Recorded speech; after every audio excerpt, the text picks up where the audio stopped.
Kebakaran hutan dan lahan mulai terjadi di Kabupaten Ogan Komering Ilir pada Minggu 15 Mei, sekitar pukul 20.40 waktu Indonesia Barat. Sekitar 5 hektar lahan kosong Lebak Purun di Desa Deling, Kecamatan Pangkalan Lampam terbakar. Kepala Manggala Agni Daops 17 Garing Oki Chandra Irfansyah Eshut menjelaskan, mengetahui ada lahan terbakar dengan cepat tim gabungan melakukan pemadaman malam itu. TNI Polri Damkar Kecamatan Pangkalan Lampam serta masyarakat sekitar ikut memadamkan api.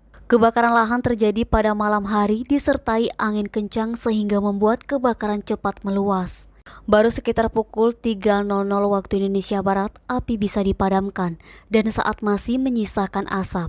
Dalam hal penanganan karhutla, Manggala Agni tetap dengan konsep Dal Karhutla, yaitu mengutamakan kegiatan pemadaman.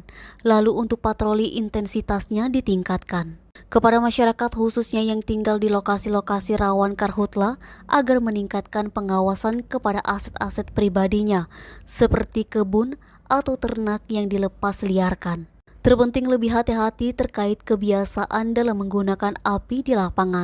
Terpenting lebih hati-hati terkait kebiasaan dalam menggunakan api di lapangan.